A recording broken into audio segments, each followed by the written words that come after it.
What's up, everyone? It's your boy, RS Cobb,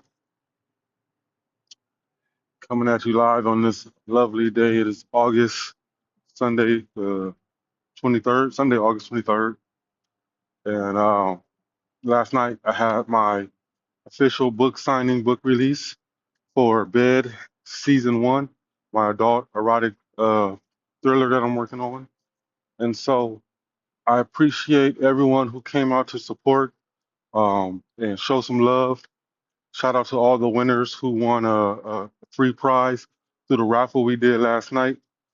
And also, I want to shout out a special thanks to Letty and Fernando and all the people at Amora Love Store for letting me come there and have this a book and supporting my work and my art. I really appreciate it.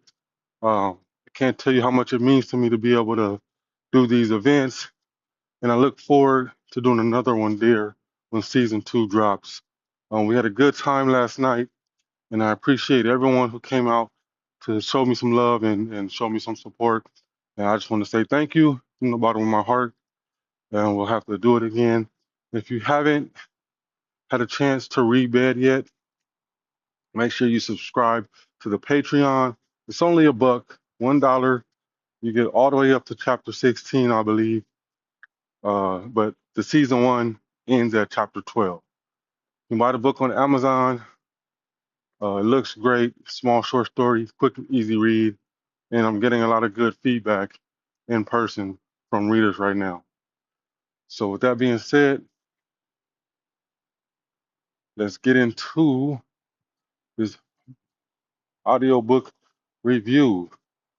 Oh man, I got a lens flare going on. The sun.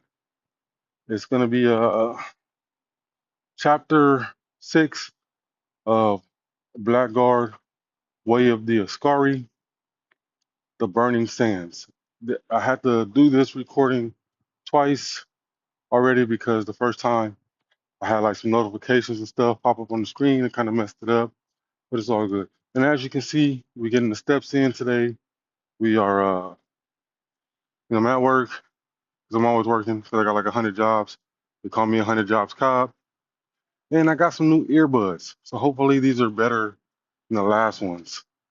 We'll see. I had to upgrade because I lost one of my earbuds and I don't know what happened to it. It fell into the abyss. Can't find it nowhere. So I had to get some new earbuds. So these are some Beats by Dre. So hopefully these are some cool sounding earbuds. You can hear me a lot better, and we can get on with this review. So here we go. Blackguard, Way of the Askari. Let's do it. 6. The Burning Sands. As I read Meta's notes, I see that I am a novice in comparison. His mastery over the benign and knowledge he possessed was expansive. Defeating him was no small feat, for the power he wielded was awe-inspiring, yet terrifying. Yarai echoes of Boko. So like I said, every chapter has these little epitaphs at the beginning, and you kind of get like history, lore, some of the rules that the Askari kind of abide by, some of the laws, some of the customs and things that give you clues about the culture that these people in this world go by. And you can kind of see like with Nearai, most of hers are about studying what made Meta such a threat because we don't see Meta in this book, but you kind of understand that the world is the way it is because of his actions, but you don't really know what happened. So by showing these little notes of her, like, this book that she wrote talking about his notes, it kind of gives you a hint and clues into the power that he wielded and why he was so feared. You know, and so I thought that would be a little cool thing to give people instead of just giving you like this exposition dump about this powerful blackguard who who lived in the past of this world. Uzuma was awakened by a sack being draped over his head. Someone dragged him out of his bed by his arms. He summoned his Boko, but instantly felt a sharp nibble at his neck. "Do not," a man said. He soon heard commotion coming from somewhere beyond the sack on his head. There was a slight scream. Okay, okay, He heard Ruse say. So they'd gotten him, too. I like right here what the voice actor did. He tried to make it really sound like the voice is coming from another room. So I really like that. And as you can see, like I don't want Boko to always be the end all be all. You know what I'm saying? Like people who are skilled enough with weapons can counter Boko. And that was one thing I really wanted to show. You know, in shows like Naruto, you know, um, sometimes the magic or the jitsu can seem like impossible, right? Like these ninjas do these things that are just amazing. And Naruto is a great show, but when it comes to somebody like Rock Lee, it's like, bro, like what can you do? You know what I'm saying? Like you're just a dude that throw hands. But to give the show credit, they do kind of write it in a way where like, Rock Lee can still keep up with these people who are doing all these amazing things. But I kind of wanted to add that element to the story that someone with a sword who is very skilled is just as capable of someone using Boko. And you'll see that later on in the book as well. Listen to me, he heard someone say. The voice sounded familiar, but he wasn't sure who it was. You are to remain silent and do not resist. Any such action will be met with swift and painful punishment. You are outclassed and at our mercy. Now move. The voice Now, y'all think, right? Like, they were in Baku's estate, they're in his home, and all of a sudden they have swords at their neck. But so it's like, what the heck's going on? Baku is this powerful Blackguard, right? Why are these people in his house kidnapping his sons? was commanding, deep, and delivered with authority. He heard footsteps behind him, but barefoot, blindfolded, and with his hands cuffed behind his back, they herded him along like a dog. Even if he wanted to use Boko to attack his captors, he didn't know how many there were. Maybe 2, maybe 3, but maybe there could be 10 or 20.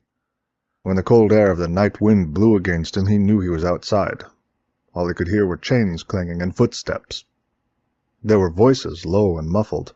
He tried to focus on any distinct sound that might help him discern what was happening, but a shove from behind him derailed his concentration, and the sound slipped away from him. "Keep moving," his captor said. But that voice, Uzuma thought, sounded like Ajo. He was one of the Askari spearmen that stood guard at the lion's den. So now we've seen what's going on here. Ujin is starting to think like, oh, wait a minute. This person seems familiar. That voice, I've heard it before. What's really going on here? But why would he betray his people? Uzuma strained his ears, trying to hear the distinct rhythm coming upon him. He heard a steady but not hollow beat that was deep and loud. It was a muffled drum beat coming up on him, slowly but surely. With every step he took, it grew louder. There was pounding in his ears, and he was so close the sound pressed on him, as though the drums leaned on his shoulders, squeezing him around his chest. He felt the heat of flames on his skin, and his face felt dry and sticky as sweat trickled down underneath the veil that covered it.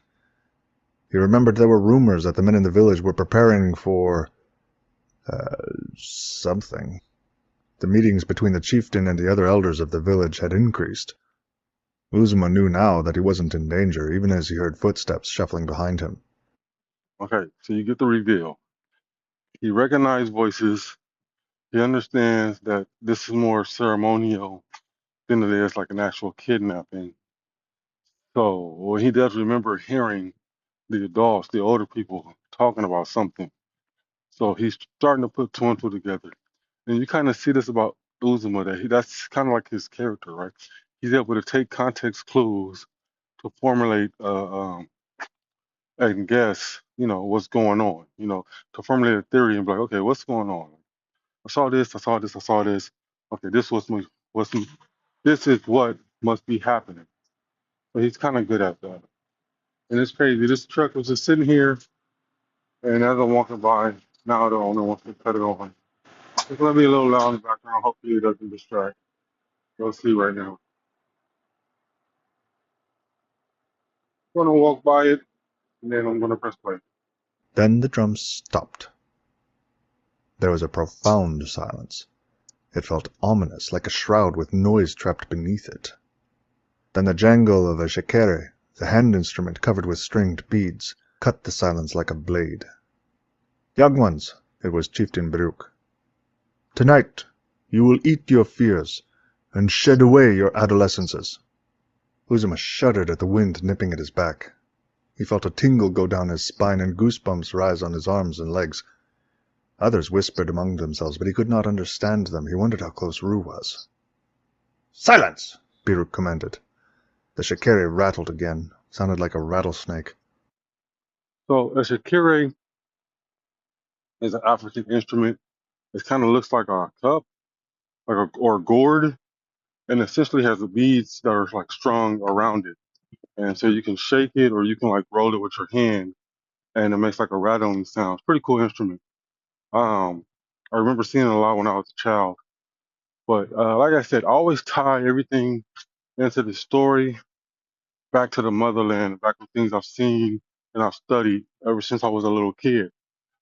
So like I wanted to pay as much homage to my roots as possible. Although I don't really consider myself an African American, I consider myself just to be black or Black American. I always was tapped into my culture, into my people, and understanding where I come from and what my forefathers went, my African American forefathers went to help get this country to where it is today. And so I'm always paying respects to the culture, the culture at large, I would say, within the world of my story. Above you are the heavens, the only thing greater than yourselves. Below you is Se, who fills your mind, body, and soul with her essence. Feel her presence between your toes. Let the soil calm your hearts and cool your resolve. The burning sands are spread out before you, and you can feel the heat rising from them as if it is melting your innocence away. As you cross them, childhood melts away, and you become adults. To hesitate, to not cross, is to remain a child forever. The drums began again. Slow repetitions gradually rose in a crescendo until they eventually reached full volume.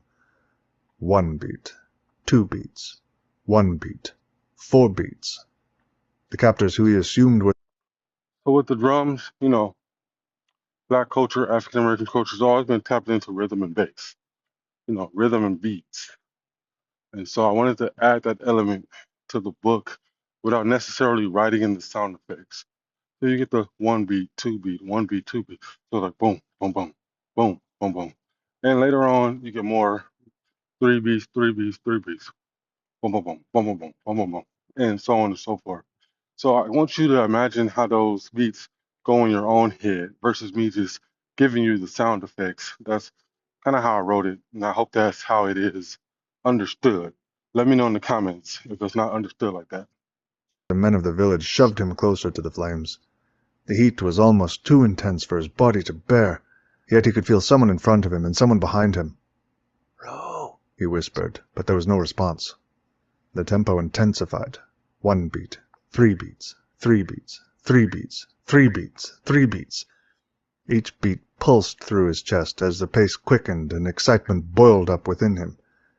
His heart thumped in time with the cadence of the drums, joining with his speeding pulse. Sweat beaded on his brow and trickled down his spine as the anticipation and anxiousness filled in him. The person in front of him spoke. He couldn't tell what they were saying, but he could sense their urgency from the tone of voice in which they held it. Whatever that was said was only for the listener. "Go!" Baruch shouted. There was a battle cry, and Uzuma heard the faint sounds of someone stomping through the burning sands. A minute later there were cheers from the men and attendants. That person, whomever it was, had made it across. The process repeated 4 more times until Uzuma's heart thundered against his ribcage. The scent of the burning flesh, the shouts of men, and the thundering beat of drums made his heart pound so hard he thought it was going to burst through his chest. Now keep going back to the heat affecting Uzuma's body, right? His heart's beating fast, sweat's trickling. He's filled with fear. He's kind of trembling. He doesn't really know how to react to this moment. And I'm doing this because you go back to chapter 1 when we have that flashback at the beginning. Uzuma trying to meditate, you kind of see that, or you kind of understand that he has this fear of fire because of his village burning down. So anytime he's around fire, at these early stages of the story, he's going to kind of like freeze up and lock up, and he's going to be like, traumatized basically. So that's what's happening right now. The drumming, the heat, it reminded him of that night when he saw his village burned down by flames, See? when he saw his family burnt to death. He blinked away tears. Now, some writers don't like to do this.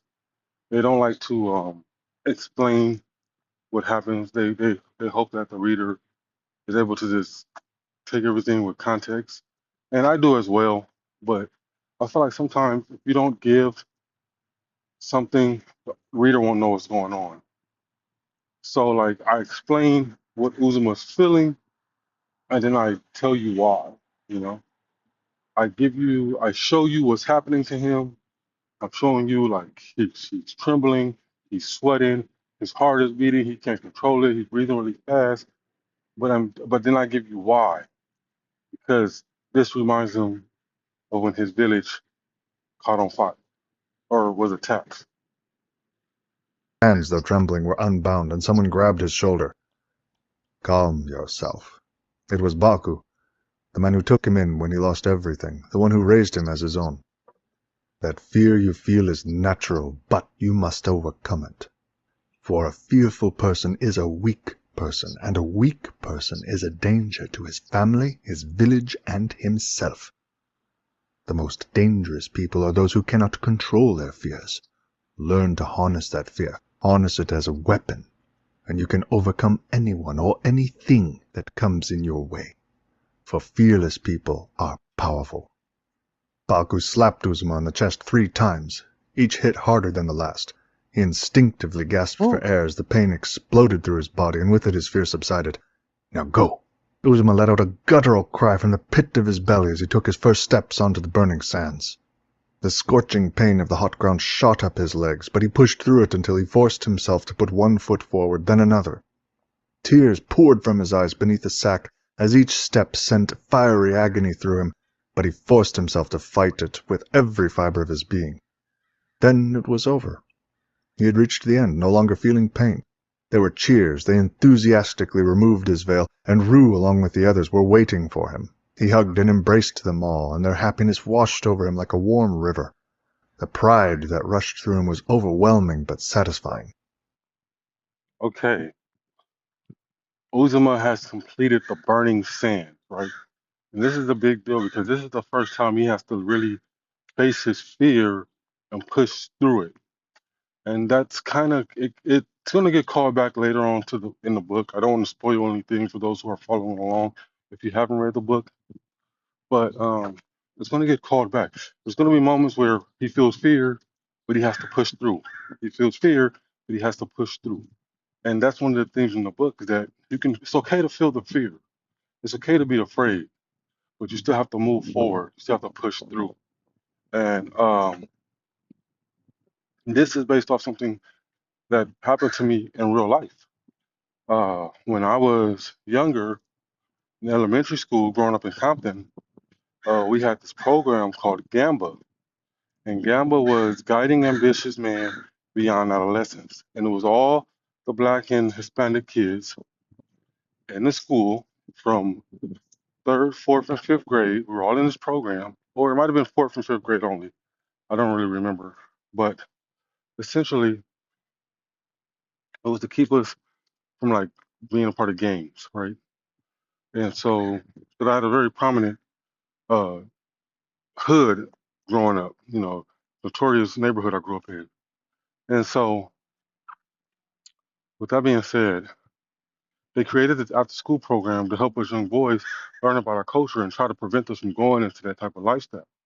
And so, every year, the fourth and fifth graders got to go on this camp in the mountains.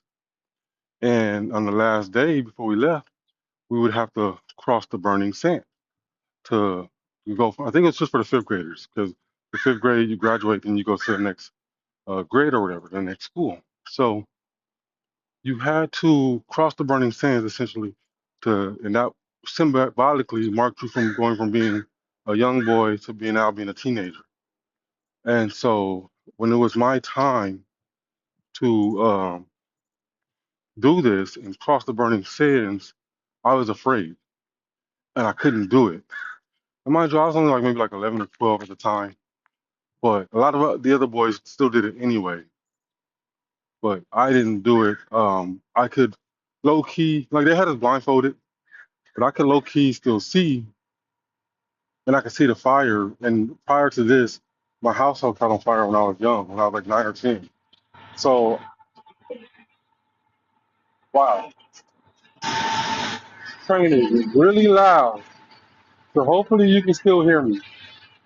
But my house had caught on fire. I was a young boy, and so when it was my turn to cross the burning sands, I uh, I froze up. I couldn't do it.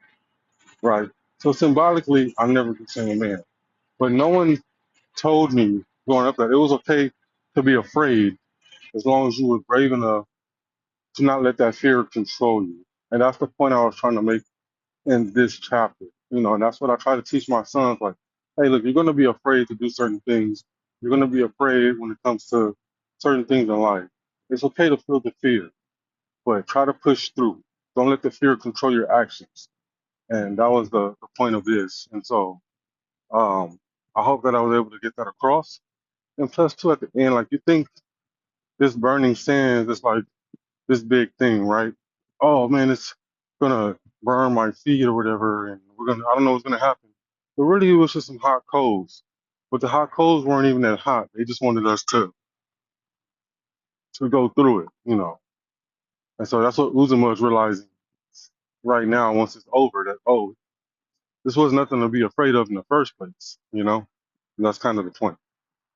As the last three crossed the burning sands, he saw that it was just a line of smoldering coals, only a few yards long. Then he noticed one person who remained covered, with his head held down, standing right next to the chieftain. He nudged Rue, who turned to look. "Who's that?" "I think it's Beatrice," Rue said. "There was someone ahead of me that sounded like him. He was too scared to cross."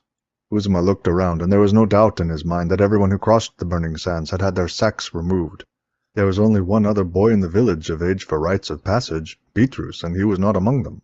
Several of the other boys, now young adults, pointed at him and whispered amongst themselves. They were from other villages, had never met Beatrice, but rumors would still spread nonetheless. "Silence!" Beatrice commanded. Everyone stopped what they were doing and turned to face him. I don't like this read of the voice actor, silence. I didn't want it to come off as like him being commanding or rude, even though he is commanding their attention. I wanted it to be more like silence, like trying to get everyone's attention, not silence, like he's trying to call a room of soldiers to attention. That's the one thing I didn't like about this, but it's fine. It's neither here nor there. It's just a nitpick. Congratulations to all of you who have crossed the burning sands and taken the step into adulthood. May the blessing of Set be upon you. Drink from the kikombe, and your rites of passage will be complete. A kakumbe is a ceremonial African cup, so that's why I put that. You're gonna see a lot of clues, callbacks, and things related to African culture in this book. Like I said in previous videos, a lot of fantasy deals with European, Egyptian, Japanese, Chinese culture, and I want to do something that was different. Even when other Black creators come out, they always tie it to ancient Egypt or ancient, is it Hemet or Kemet, something like that. So I just wanted to do something that was a little bit more broad, so that way anybody can join it, but they can also understand, like, oh, this is an African, um, Afrocentric fantasy. It's not tied to one specific culture. It's just a blend of several different cultures. The older man passed around an intricately carved wooden cup that was adorned with green and brown beads. Everyone took turns sipping from it as it was passed from person to person. When the cup was passed to Baku, he took a sip, then passed it to Ru, who took one and passed it to Uzuma.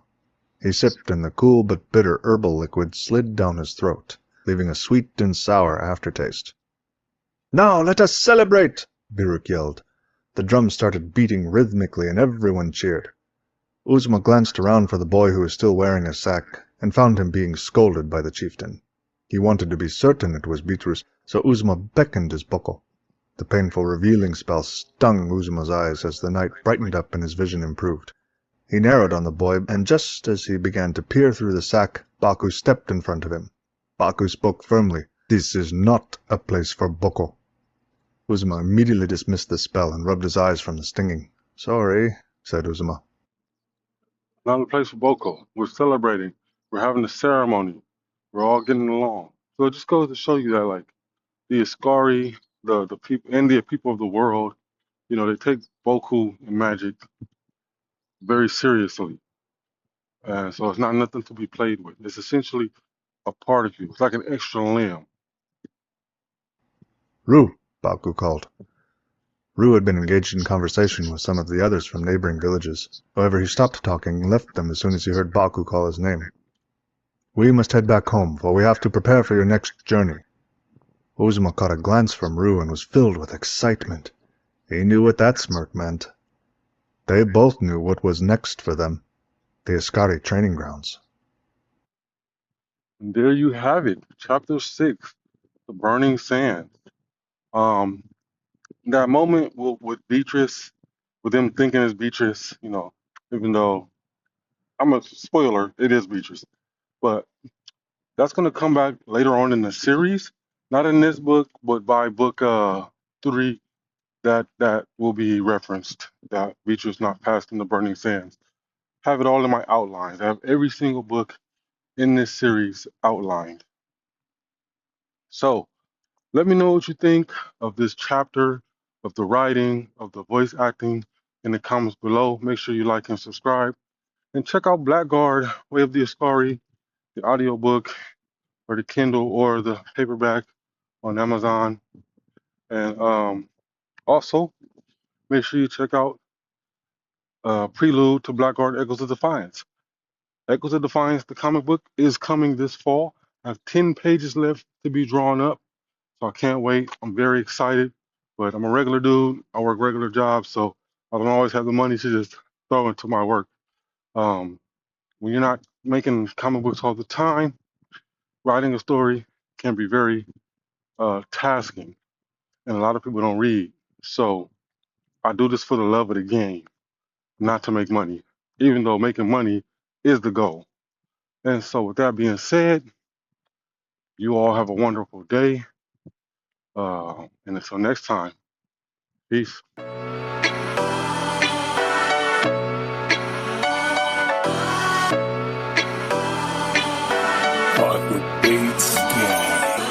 Blackguard is superstar.